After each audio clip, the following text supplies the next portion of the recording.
Recorded Books presents The Weight of Memory by Shawn Smucker. Narrated by Pete Bradbury. Any time to 3 months. Her words hover in the air, hummingbirds, and I hold my breath, glance up at the clock above the door, and watch the red second hand twitch its way through a minute. I pinch my bottom lip in between my teeth.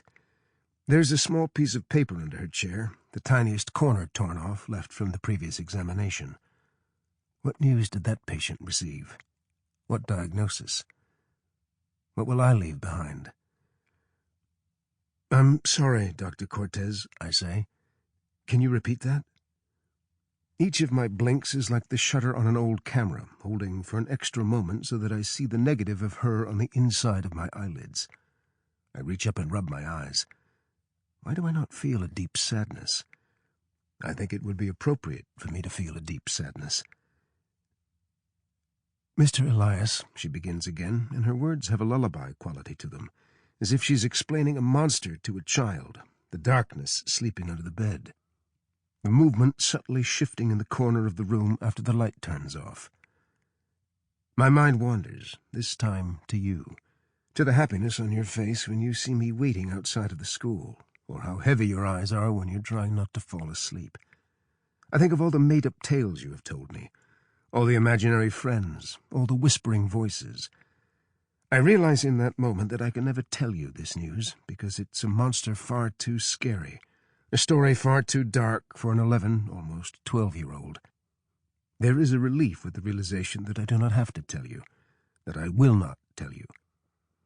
So I look over at Dr. Cortez, finally ready to listen. "Mr. Elias," she says, "do you understand what I'm telling you?" I wonder how doctors can possibly appear to be so young, like high school students. Dr. Cortez's hair is held together in a bright pink scrunchie, and she has no wrinkles at the corner of her eyes. We have become friends through the last months, closer as the news has become increasingly worse.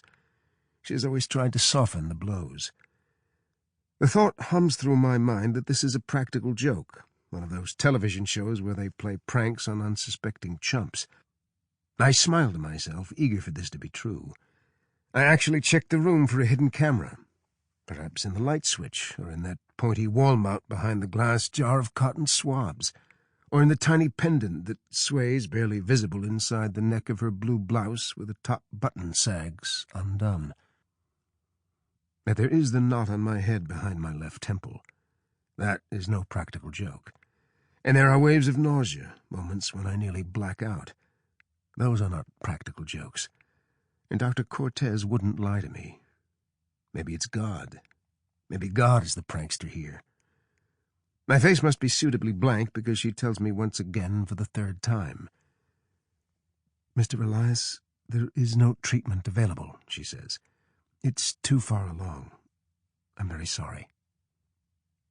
The buds of tears form in the corners of her eyes, those eyes that have no wrinkles, and the left side of her mouth twitches in a sad dance.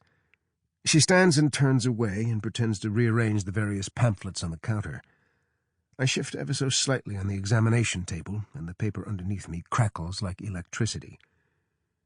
She turns, holding out one of the pamphlets, and I take it from her smooth hands.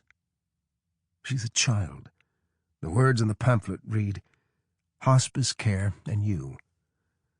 I take another deep breath. I am full to bursting with air. I let it out in a long sigh. "Are you still blacking out?" Her voice is probing, gentle. I shrug, nod. "Are your pain levels okay?" I nod again. When I think I'll never find words again, 5 of them disturb the surface. "How long do I have?"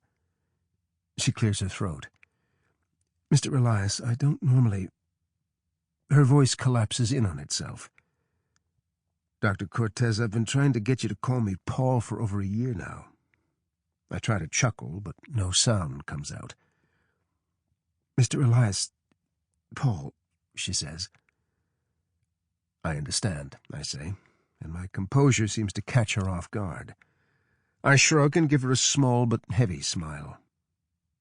"I'm 58 years old. I've had many—" Sample complete. Ready to continue?